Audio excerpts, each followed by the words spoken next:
mengecap. Mengecap. Untuk batik cap ini kita motifnya golok sama teratai. Jadi pertamanya seperti ini, kainnya dipersiapkan dulu, dibasahin ya, dikit. Jadi ini bejanya juga dibuat khusus ya. Iya. Udah mengandung air sehingga begitu diceplok bisa langsung kering ya. Iya.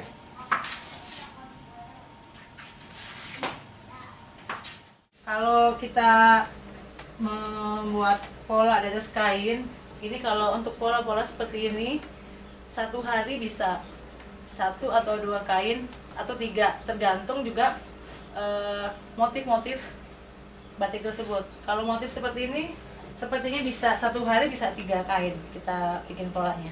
Ini untuk batik apa nih Bu? Ini batik golok. Nantinya, batik tulis apa batik? Oh, ini kalau di pola seperti ini berarti batik tulis Pak. Tadi dari pola Bu ya, itu perlu berapa lama untuk bikin polanya? Bikin pola di kainnya Pak ya? Di kertas apa tadi Bu? Oh, di kertas alkir. Itu berapa lama? 1 hari Pak. 1 hari. Iya, jadi misalnya kita bisa langsung gambar sendiri bisa, atau kan sekarang lebih canggih lagi bisa melalui komputer ya. Motif-motif itu bisa dicetak di komputer, itu bisa cepet Pak. 1 hari lah kalau itu bisa 1 lembar ini, 1 lembar motif. Baru setelah itu ditaruh di kaca, baru kita jiplak ya Bu ya? Jiplak ke kain. Ke kain. Polos, Dan maksimum itu 1 kain itu 3 hari. 1 hari 3 kain. Iya, benar Pak. Jadi tergantung motifnya, tingkat kesulitan motifnya itu. Kalau motifnya kecil-kecil, apa sih terlalu dempet-dempet gitu ya, itu 1 hari mungkin cuma 1. Tapi kalau motifnya agak jarang-jarang dan motifnya besar-besar, itu bisa 1 hari bisa 2 atau 3 kain menghasilkan ini. Proses mencanting ya. Jadi setelah kain dipola, kemudian kita canting. Kita mencanting ini menggunakan canting ukuran nomor 2 supaya hasilnya nggak terlalu besar atau bleber-bleber istilahnya ya. Dan kalau mencanting ini apa Pak, harus dengan hati yang lagi nggak galau Pak. Karena kalau hatinya galau itu biasanya banyak tetesan air mata. Mungkin kalau yang dunia batik paham ya Bu ya. Tetesan air mata itu biasanya tuh itu Pak, jatuhan lilin-lilin itu netes-netes di kain. Kalau istilah tetes air mata tuh ya. Iya, namanya jadi air cantingnya jatuh ke kain kita. Iya, netes-netes. Kalau ibu ini kan enggak Pak ya, sudah mahir Pak membatiknya ini. Jadi nggak ada lah istilahnya tuh tetesan air mata berjatuhan. 1 kain batik ini kalau dicanting ini bisa 1 minggu atau 3 hari. Kalau misalnya motifnya yang tidak terlalu kecil-kecil Pak, motif seperti ini mungkin bisa 3 hari ya Bu ya. 3 hari selesai. 1 kain? 1 kain Pak. Malah kalau motifnya agak susah, agak rumit, jadi motifnya tuh kecil-kecil ya, terus banyak itu kurang lebih seminggu. Baru selesai 1 kain? Baru selesai. Itu baru proses mencanting. Setelah mungkin kalau apa ya, proses pencanting ini mungkin kalau di dunia lukis itu seperti kita pakai pulpen ya, spidol itu dilukis gitu. Nah ini kan namanya membatik, jadi lukisan itu kita gunakan pakai canting. Ini namanya malam ya atau lilin. Jadi bahan dasarnya untuk pencanting ini adalah malam atau lilin yang kita panaskan sampai mencair. Jadi biasanya kita butuh waktu sampai cair ini berapa lama Bu? Ada setengah jam? Kurang lebih 15 menit ya. Jadi lilin dipanaskan di kompor. Ini kompornya khusus Pak, kompor khusus untuk mencanting. Gitu. Lilinnya nggak sembarangan lilin, bukan lilin main anak-anak ya. Ini lilin khusus untuk membatik. Proses pencoret ini setelah kain yang dicap atau kain yang sudah dicanting, kita kasih warna. Proses ini biasanya untuk memudahkan atau menghasilkan warna yang bermacam-macam. Karena kalau tidak melalui proses colet, biasanya kita beberapa kali pewarnaan. Dan proses pewarnaan itu kan biasanya kan agak rumit ya kalau berkali-kali warna. Misalnya akan membuat warna biru, nanti diblok lagi, baru dicolot lagi sampai beberapa kali warna yang diinginkan. Kalau ini kan lebih simple, tapi warna bisa bermacam-macam warna. Makanya itulah kenapa batik itu semakin banyak warnanya, kalau prosesnya itu dilorot, itu harganya pasti akan mahal karena agak rumit pengerjaannya. Dan tentunya kalau coret ini warna apa yang kita inginkan kita warna aja. Misalnya ini dengan warna kuning, nanti ada warna hijau atau warna merah. Nanti setelah dicoret kita blok dengan canting ya. Jadi pada saat nanti dicolot itu warnanya tetap ada warna asli yang kita kasih warna.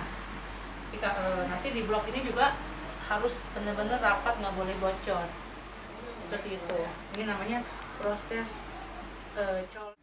Kalau di batik selain kita pakai model colet ya, kita pakai pewarnaan yang bisa berkali-kali sesuai dengan yang kita inginkan. Misalnya kita pengen warna hijau, berarti yang sudah warna hijau ini kita akan membuat warna kuning. Jadi warna hijau kita blok dulu ya, supaya nanti pada saat diwarnain kuning dia nggak akan berubah warna. Nah nanti setelah warna kuning sudah berhasil, kita misalnya mau bikin lagi warna selain itu, sama pengerjaannya, kita blok lagi, nanti diwarnain, nanti dilorot. Itu bisa menghasilkan bermacam-macam warna, dan semakin banyak warna-warna itu, karena pengerjaannya memang agak rumit, itu semakin mahal harga batiknya. Seperti itu. Ini proses apa nih Pak? Lorot. Lorot. Lorot itu apa Pak? Lorot itu menghilangkan lilinnya, melepaskan lilin dari kain, Pak. Biar ini yang tadinya dicap, capnya lilin berarti dihilangin.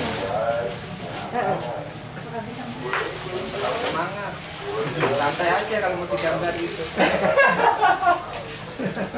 ini kasih warna lagi. Tapi kalau enggak langsung dijemur. Nah ini kan proses yang ini contohnya bisa dilorot. Ini mau diwarnain lagi. Ini baru satu warna kalau begini. Ini Pak, ini satu warna. Selanjutnya kalau mau 3 warna jadi dicelupin ke warna lagi. Kasih warna yang baru. Setelah melewati proses yang cukup lama, hasilnya seperti ini. Ini tulis, ini yang ada coletnya.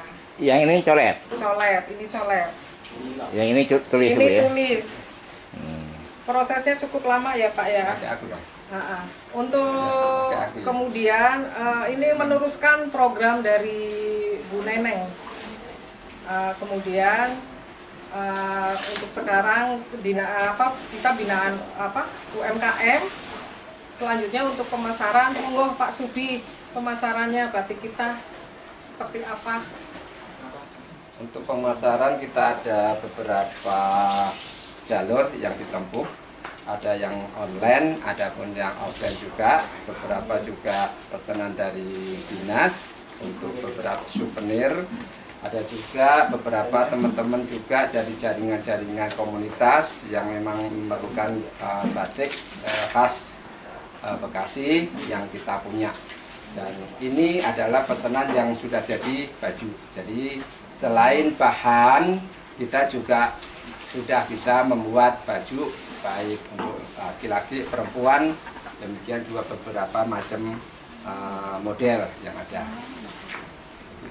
Untuk kedepannya, Tadi Bapak sebutkan online Pak ya? Ya. Kalau boleh tahu nama websitenya Pak atau nama IG-nya?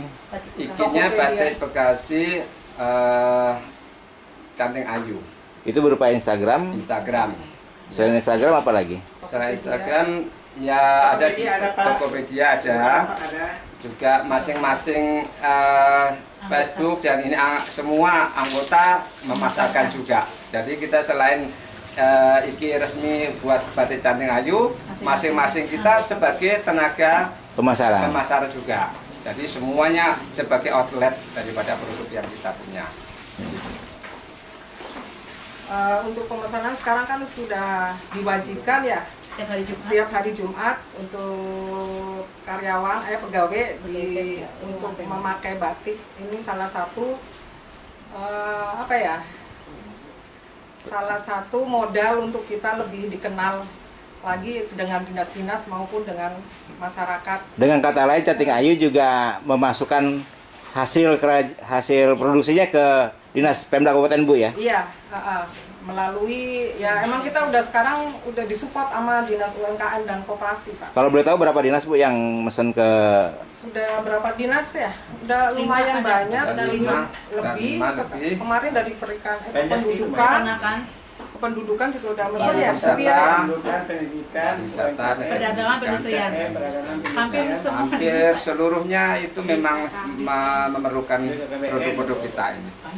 Alhamdulillah juga Bapak Camat Tamsil juga mendukung dengan program kita.